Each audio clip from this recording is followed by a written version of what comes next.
Bakıda gecə Halloween mərasimi barədə bu tədbir necə qeyd olunub? Hər halda bir neçə məkanda olub, amma bizim xüsusi müxbirimiz bir yerdə olub və lentə alıb. Az sonra bu olacaq, amma Bakıda gecə nələr baş verir dostlar? Bakının gecə həyatı da var və hətta gecə elə hadisələr baş verir ki, günorta bəlkə də insan biraz ağlına gətirməz.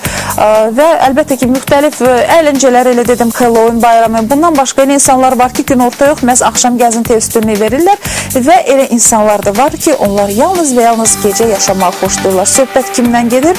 Bizim materialımıza diqqətlə baxın. Söz verdiyimiz kimi həmin süjeti də sizə təqdim edirik.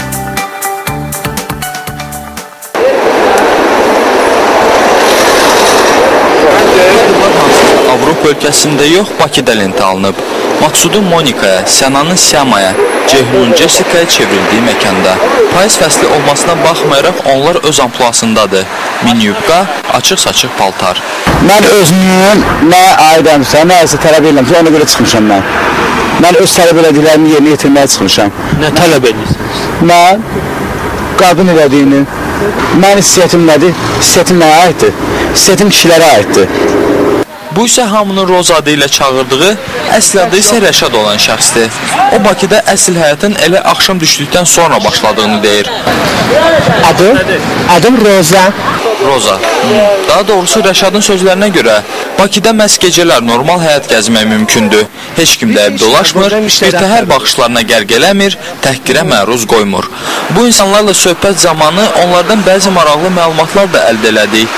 Məsələn, onların tanışlarından bir qismi məmnuniyyətlə Soçidə 3 aydan sonra başlayacaq qış olimpiyadasına getmək istəyir. Buna onları daha çox Rusiya prezidenti Vladimir Putinin son bəyanatı ruhlandırıb. Kreml rəhbəri bəyan edib ki, Soçi bütün cinsdən olan insanlar və idman azərkeşlərinə açıqdır. Onlarla heç kimin işi olmayacaq. Rozan dediyinə görə o, fiqurlu konki sürməyi xoşlayır. Siyama isə yerli şou-biznes müğənnilərinə gileylənir. Onun sözlərinə görə, belə müğənnilər onlardan da betərdir. Çünki özlərini danırlar, hələ çıxıb utanmazcasına mən qeyrətli vətən oğluyam kimi mahnılar oxuyurlar. Statın sonu. Maksud isə, daha doğrusu Monika kimi özünü tanıtıran Maksud isə bəzi müğənnilərdən də yaxşı oxuyub rəqs edə bildiyinə əmindir.